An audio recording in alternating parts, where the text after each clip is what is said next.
Alors, aujourd'hui, on se penche sur un jeu qui nous a vraiment laissé une impression très forte, Speakeasy. Le thème, c'est Manhattan pendant la Prohibition. On nous promet de devenir le roi du crime en 11 ans, sauf que le jeu, lui, nous donne que 11 actions pour toute la partie. C'est cette contrainte à la fois géniale et un peu brutale qu'on avait explorée dans notre article. Oui, c'est vraiment le cœur du réacteur. Le mot qui revenait tout le temps quand on a analysé le jeu, c'était optimisation. Chaque placement est d'une importance capitale. On n'a pas le droit à l'erreur, enfin, ou presque. C'est une tension permanente, mais c'est ça qui rend chaque partie mémorable. Ah oui, et cette tension, elle commence dès qu'on ouvre la boîte. L'immersion est totale, on est ce lieutenant de Lux Giuliano, on essaye de faire son trou et le matériel. Ah, le matériel. C'est simple, on a l'impression d'être face à un décor de cinéma hollywoodien. C'est somptueux. Totalement.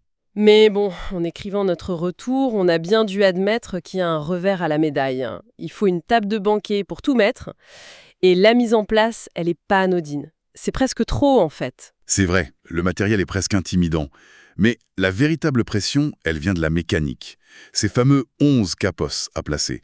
C'est un compte à rebours. Et la répartition est cruelle.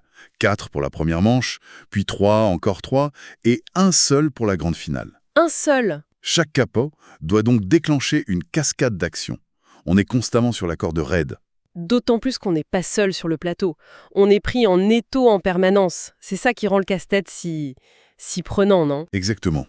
C'est la double menace. D'un côté, t'as les clans mafieux indépendants, gérés par le jeu, qui viennent grignoter les districts et te couper l'herbe sous le pied. Ah oui. Et de l'autre, la police, qui débarque et bloque tous les bâtiments qui sont pas protégés par tes gangsters. Donc non seulement tu dois construire, mais tu dois défendre.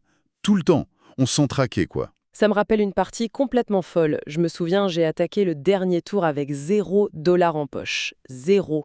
Je me suis dit, c'est terminé, je suis hors jeu. Ah oui, là c'est tendu. Et pourtant, en me concentrant uniquement sur la validation d'un dernier gros objectif, j'ai réussi à l'emporter. Ça prouve à quel point la stratégie est pas du tout intuitive. C'est un excellent exemple. La tentation, c'est de vouloir générer de l'argent, de construire une machine économique. Mais Speakeasy, c'est pas ce genre de jeu. L'argent est un moyen, jamais une fin. La clé, et c'est la conclusion à laquelle on était arrivé, c'est de jamais perdre de vue les objectifs et de protéger ces bâtiments. Ce sont les primes de fin de partie qui font toute la différence. Et ça demande une planification quasi militaire. On ne peut pas décider au dernier moment, tiens, je vais valider cet objectif. Impossible. Pour le valider, il faut déjà remplir les conditions, bien sûr. Mais il faut aussi avoir acheté avant des livres comptables falsifiés, puis envoyer un de tes précieux capots sur un lieu précis. Tout doit être anticipé, parfois 2 ou 3 tours à l'avance. Ce qui veut dire que le jeu n'est clairement pas pour tout le monde. Exactement. Ça nous amène à la question clé, en fait. Oui, à qui on le recommande, ce jeu? Quel est le profil du parrain idéal pour Speakeasy?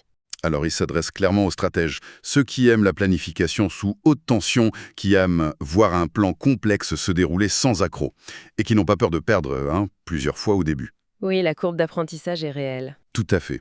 On avait trouvé que la config à 3 joueurs, c'était le meilleur équilibre entre durée et interaction.